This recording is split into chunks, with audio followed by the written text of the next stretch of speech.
Hello, today we've got Roger Hain. Roger? Rod, nice to meet you. And we're going to have a look at this beautiful 1930 Chevrolet. And this is an original car, isn't it? Yes, indeed it is. I know a little background on this car.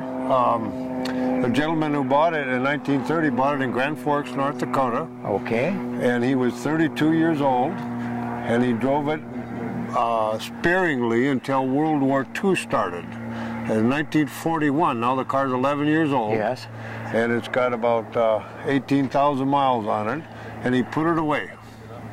And because of rationing and gas rationing and tire rationing, he wanted to use his coupons for his pickups. Sure. So he stored it properly. He had a cover, heated storage in a big warehouse on blocks, and drained all the fluids.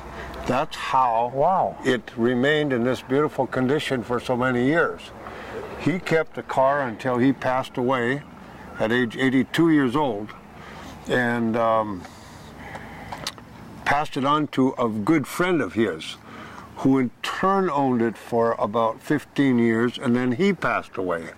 And then he left it to his 3 daughters, and 2 of them wanted to sell it, and the 3rd one didn't want to sell it, so they kept it for about 15 years too. But they continued to store it. And finally, when they made a decision to sell the car, I was able to make the purchase. Well, that's good. You're very fortunate. How many miles are on the car now? It's got 24,000 original miles.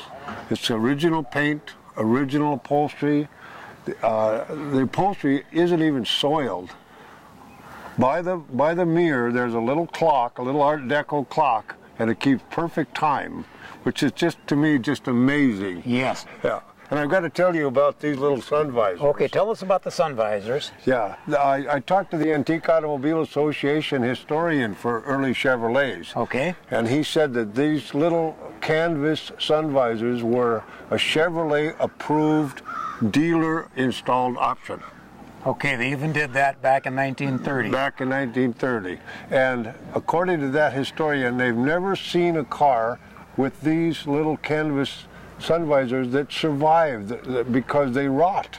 And when they're folded up, they hold water. Sure. And so the water will cause a rotting situation. So it's very unique to, it proves the car was stored properly for so long. Okay. And you're going to tell me about any other unusual features about the car? Well, what I like about the car is that I have a couple of restored cars, but an unrestored car drives absolutely different than a restored car. It just purrs down the road. I really like the car, and I like the way it drives. The features, the knock on Chevrolet, most of the people around the northern Minnesota area where I'm from preferred Fords. Yes. Model A's, and they go through the fields and so on, because the Model A was all steel, and the Chevrolet had some wood in the body. Yes. So this was more of a city car. Oh. Do you know what Yes. I'm saying? This is maybe the banker's car, or and it drives quiet. It's totally different than a Model A. Okay. Which is different. Yeah. I'd like to have a ride in that. Well, I'd like to give you a ride in that. Hopefully we can do that. I don't know what else I can tell you about the car. The spare tire is the original 1930 tire. It's probably never been used. No. It's got a cigarette lighter.